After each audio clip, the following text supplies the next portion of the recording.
Hey guys, M70AB2 here.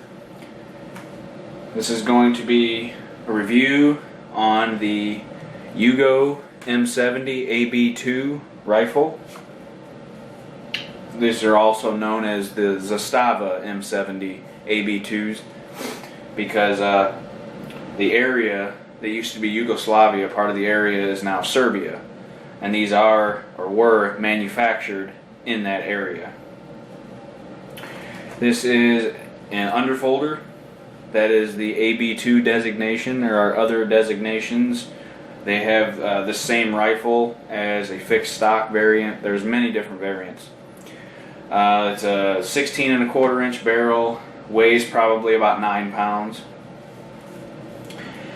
This review is also going to be somewhat of my take on J&G Sales. This was my first purchase from J&G Sales, and I gotta tell you, out of 5 stars, I'd have to probably give J&G, my first experience with J&G Sales, I'd probably have to give them a 3, maybe a 2.5. Their description on the weapon was spot on, although there are some irregularities, some things that didn't match. First of all, it said that this rifle was not going to include a cleaning kit or a cleaning rod, but as you can see, the cleaning rod is there, and it did come with a cleaning kit.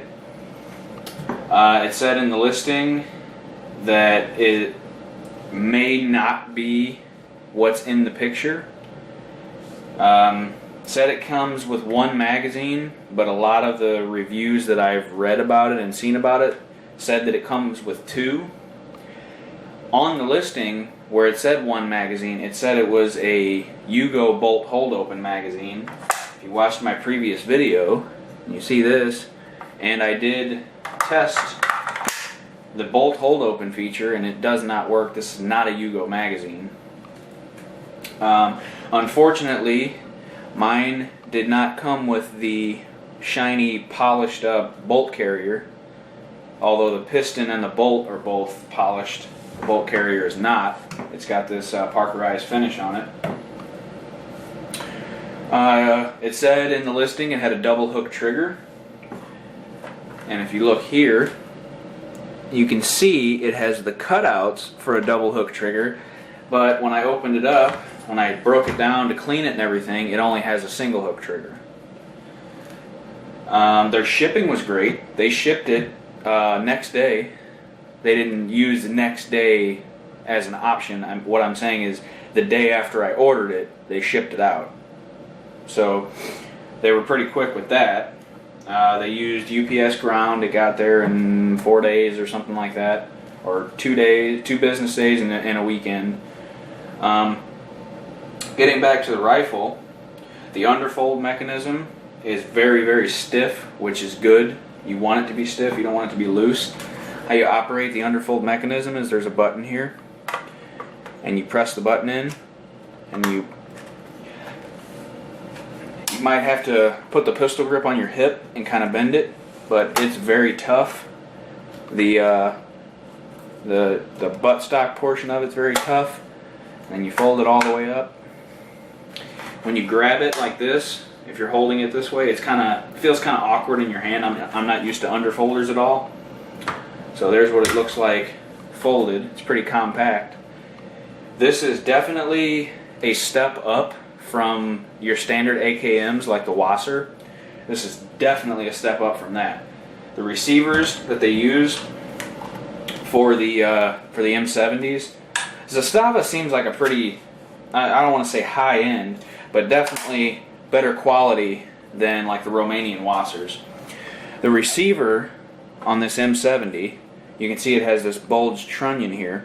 The receiver on this is an RPK receiver. Now the RPK is the magazine-fed light machine gun variant of the AK platform. It's got the 22, I want to say, inch barrel, and it's fully automatic, so it's got to have a nice sturdy receiver on it, and this does. Also, it's got a heavy barrel on it. It's a thicker, heavier barrel than your standard Wasser 10 or your standard AK. So that's good. And the reason why, also, before I get into that, it's got a secondary lock on the dust cover and recoil spring.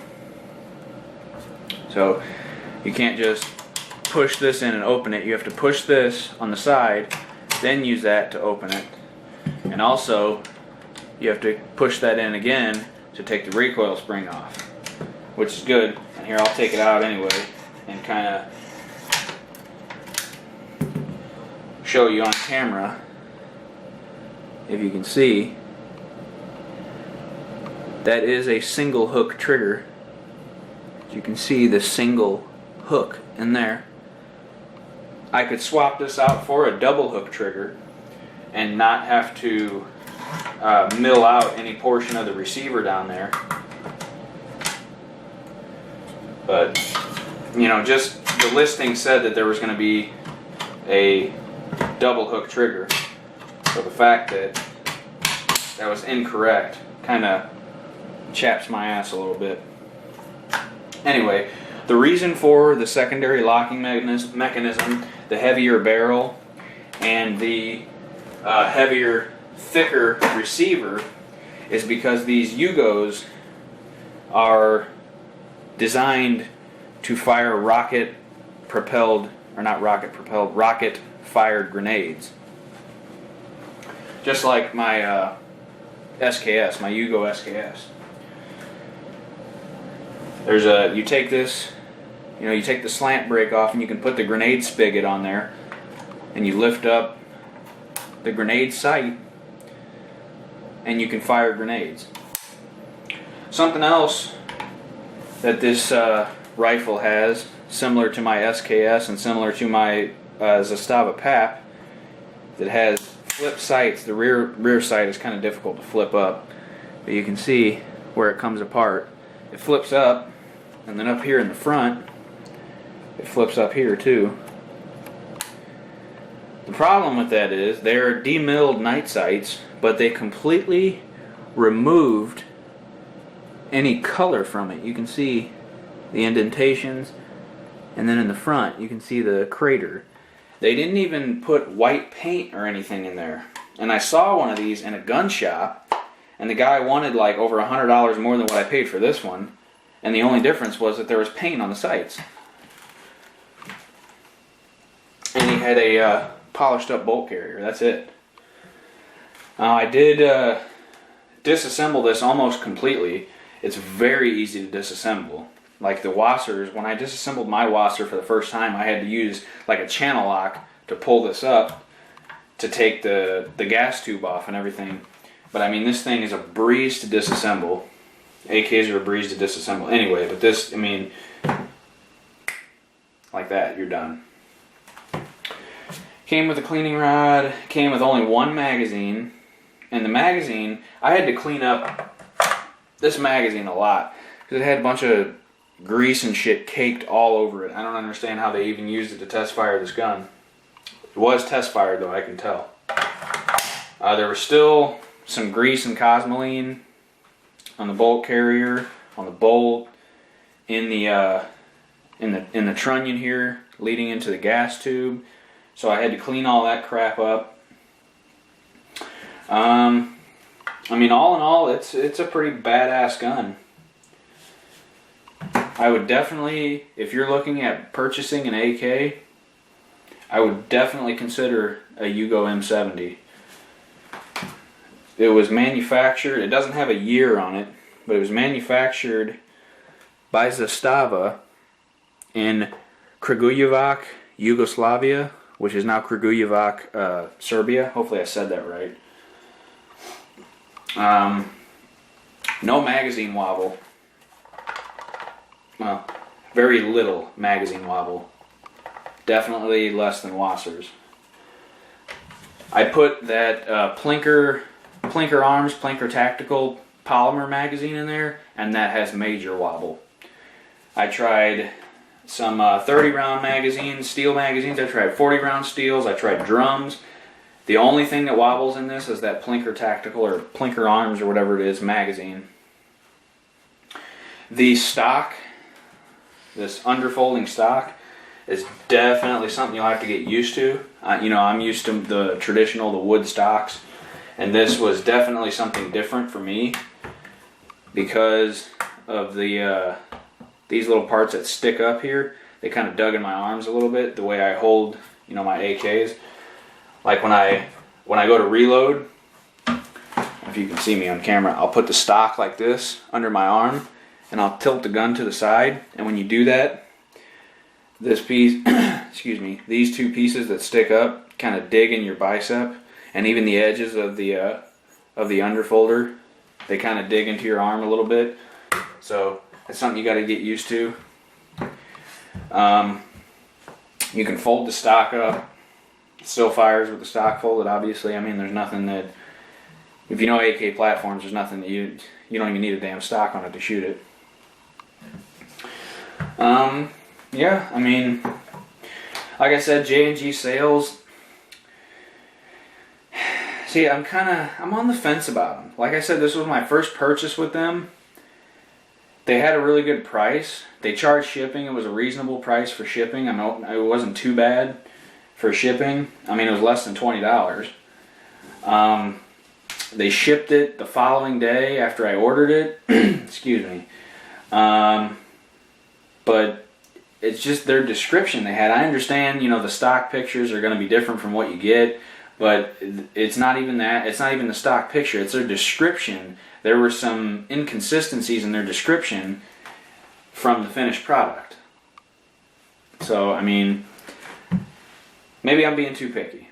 But, you know, if I'm spending a few $100s on something, especially if it's a gun,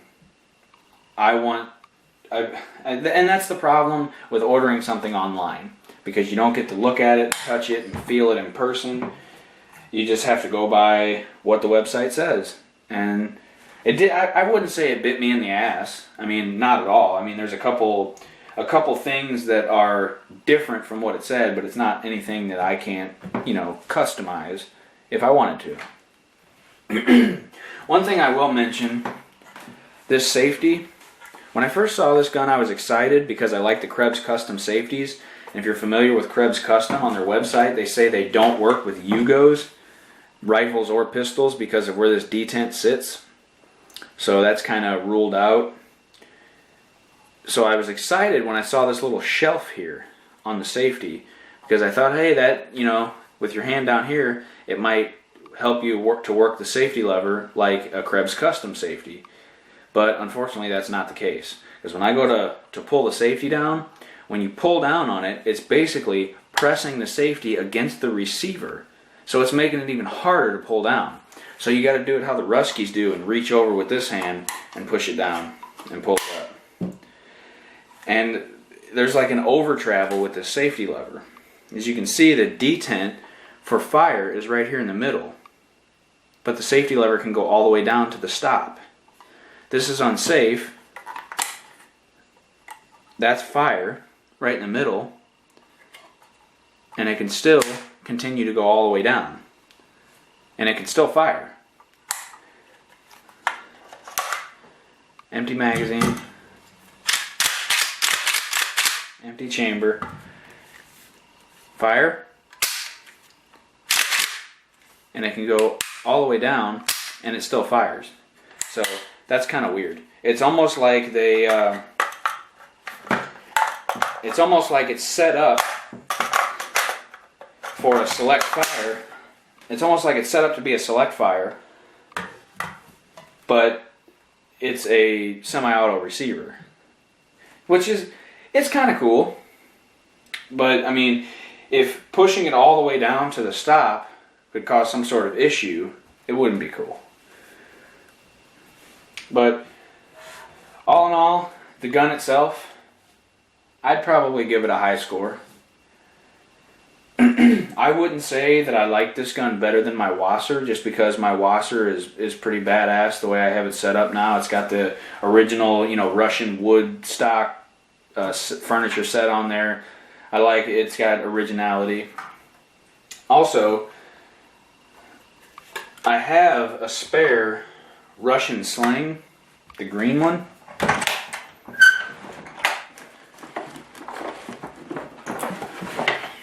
like I have on my Wasser. But I put it on here earlier, and it's just got a weird feel to it. Being an underfolder, and you have the sling attached to the receiver and to the gas block up here. It's just got a kind of a weird feel to it. I don't know. I can't explain it. But, and it's also a little too wide for this sling loop too. That's another thing that I really thought was cool on this gun, is that integrated into the underfolding mechanism is a sling loop, and there's also a sling loop here on the gas block in the front, which is really cool. You know, dimpled receiver, people always associate with a dimpled receiver with a higher end AK, and generally it's true.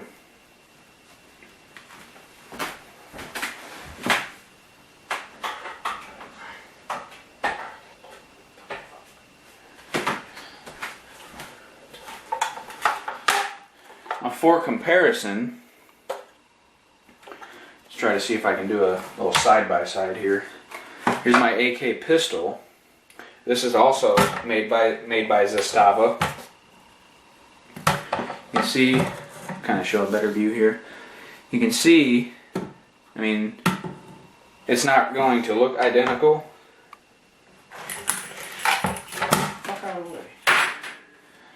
But it does kind of look similar in a way to this rifle. Not just because they're both all black. But these are both Zastava firearms. Yeah, I mean, if you're looking to get into the AK world, universe, whatever you want to call it, if you're looking to purchase an AK rifle, I would suggest spending the extra, hell, at this point it's probably less than $100 extra to go from a Wasser to this. Because you can get the M70, they have, in fixed stock versions, they have the OPAP and the NPAP, and one of my viewers explained to me what the difference is.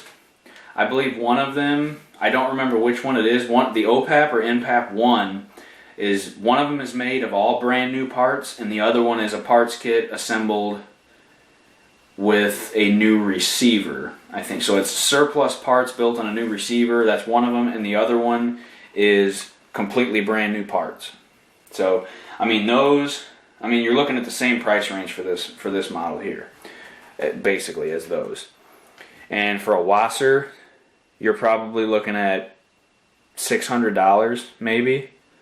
So for, I'd say, I mean, and that's all I paid on this.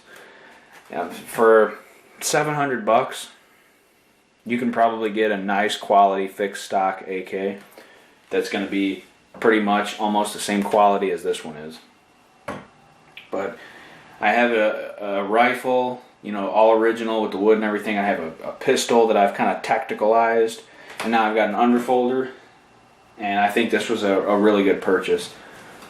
Stay tuned for future videos. I got a bunch of stuff on the way, so I'm looking forward to showing you guys some of the purchases I've made. Thanks for watching, and I hope this gave you a little bit of insight into this particular firearm. One more thing, this barrel, the bore is not chrome lined from what I understand, but it sure looks like it. It's damn clean. Anyway, thanks for watching, guys. Have a nice night.